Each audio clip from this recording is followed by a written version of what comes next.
Bismillahirrahmanirrahim. Assalamualaikum warahmatullahi wabarakatuh.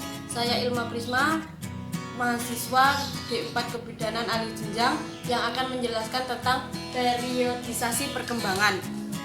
Periodisasi diartikan dengan lingkaran waktu atau waktu yang terjadi secara terus-menerus. Perkembangan proses yang berjalan terus-menerus dan terus berubah.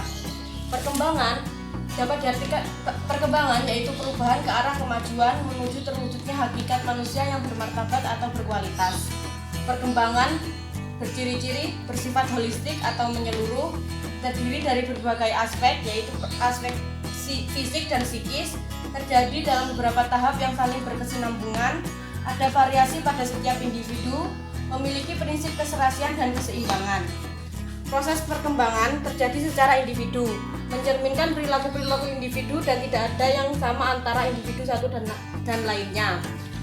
Ciri-ciri yang muncul pada rentang usia tertentu dalam perkembangan individu, yaitu meskipun tempo bersifat individual, tapi secara umum ciri-ciri yang ditemukan hampir bersamaan. Kemudian fase perkembangan satu dan lainnya tidak terpisahkan, yaitu samar-samar. Dasar periodisasi perkembangan dibagi menjadi 3 dasar, yaitu biologis, didaktis, dan psikologis. Secara biologis, dasar periodisasi perkembangan yaitu mendeskripsikan periodisasi dari segi perubahan biologis. Tokohnya yaitu Aristoteles, Kretschmer, dan Sigmund Freud. Aristoteles membagi perkembangan menjadi 3 fase, yaitu fase 1, fase di usia 0 sampai 7 tahun yaitu fase anak kecil. Kemudian di antara fase 1 dan 2 ada pergantian gigi yaitu di usia 2 sampai 7 tahun. Fase ini menunjukkan bahwa anak itu akan memasuki fase kedua. Fase kedua 7 sampai 14 tahun yaitu fase anak sekolah. Lebih dari 14 tahun matangnya organ itu menunjukkan bahwa telah masuk kepada fase ketiga. Fase ketiga 14 sampai 21 tahun yaitu periode remaja. Menurut Kretschmer, fase itu dibagi menjadi 4 fase. Fase 1 di usia 0 sampai 3 tahun dinamakan dengan fase Vulungsperiod 1. Dengan ciri-ciri khusus, gemuk pendek, bersikap terbuka, humble atau mudah bergaul dan mudah didekati. Fase 2 di usia 3 sampai 7 tahun dinamakan dengan fase Streckung-Periode 1. Dengan ciri-ciri khusus, kurus tinggi, bersikap tertutup, sulit bergaul, dan sulit didekati. Fase ketiga, usia 7 sampai 13 tahun dinamakan dengan Vulungsperiod 2, yaitu memiliki ciri-ciri khusus sama seperti Vulungsperiode 1. Kemudian fase keempat, 13 sampai 20 tahun, Streckung-Periode 2, yang sama dengan ciri-ciri khususnya Streckung-Periode 1. Menurut Sigmund Freud, periode perkembangan itu dibedakan menurut kepekaan rangsangan seksual. Fase pertama yaitu fase oral 0 sampai 1 tahun, di mana organ yang paling peka adalah organ mulut. Contohnya bayi menyusu kepada ibunya, itu nanti kepuasannya berada pada mulutnya. Kemudian fase kedua yaitu fase anal, usia 1 sampai 2 tahun sampai 3 tahun. Yang paling peka adalah organ pembuangan atau anus. Jadi di usia 1 atau 2 tahun sampai 3 tahun ini biasanya anak dilakukan toilet training. Kemudian fase ketiga yaitu fase felis, usia 3 tahun sampai 5 atau 6 tahun. Ini yang paling peka adalah organ kelamin anak. Anak mencoba mengenali identitas kelaminnya. Sebagai contohnya, anak laki-laki mengikuti perilaku ayahnya atau kehidupan ayahnya. Kalau yang perempuan juga mengikuti ibunya, seperti masak-masakan. Kemudian fase keempat yaitu fase laten, 6 sampai 12 tahun. Tahun ini di mana impuls-impuls anak cenderung tertekan. Anak sudah dapat merasakan dorongan seksual tapi belum dapat memahami secara pasti. Fase kelima yaitu fase genital, di atas atau lebih dari 12 sampai 13 tahun. Anak telah mengetahui keberadaan rangsangan seksual atau yang dimaksud dengan dewasa awal. Dasar periodisasi perkembangan yang kedua yaitu didaktis, yaitu menurut pendidikan atau latihan yang dibutuhkan anak pada usia tertentu. Tokohnya Johann Amos Comenius dan Jean-Jacques Rousseau. Menurut Comenius dibagi menjadi 4 fase. Fase pertama yaitu 0 sampai 6 tahun disebut dengan fase sekolah materna atau sekolah ibu. Pada fase ini, organ tubuh dan panca indera mengalami perkembangan di dalam naungan ibu atau keluarga. Pada fase yang kedua, yaitu usia 6 sampai 12 tahun, disebut dengan fase sekolah vernekula atau sekolah bahasa ibu. Pada fase ini, pikiran, ingatan, dan perasaan anak-anak itu dikembangkan di sekolah menggunakan bahasa ibu atau bahasa daerah.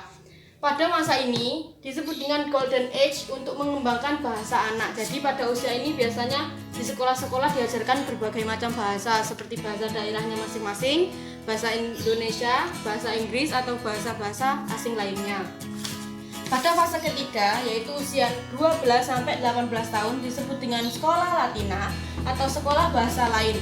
Pada fase ini terjadi pengembangan potensi akademik dan bahasa kepada anak, yaitu dari fase yang kedua ini pada fase ketiga ini lebih ditingkatkan lagi seperti bahasa asing dan lain-lain.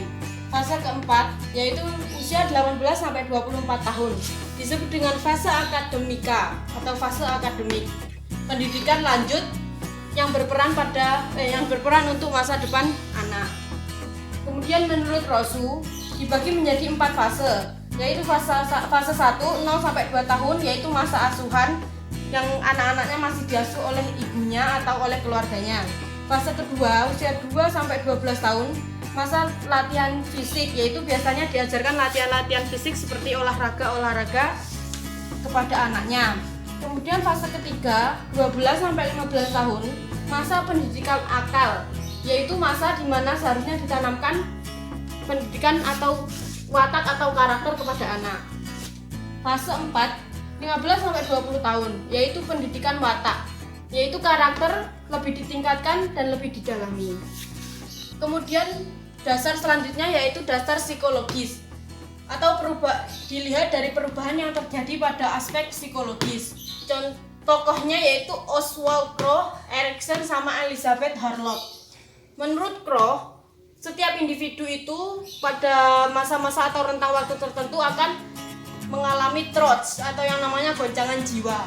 Goncangan jiwa ini terjadi 2 kali selama hidup, yaitu pada usia kurang dari 3 tahun atau trots periode 1, dan yang kedua yaitu di atas usia 13 tahun atau trots periode 2.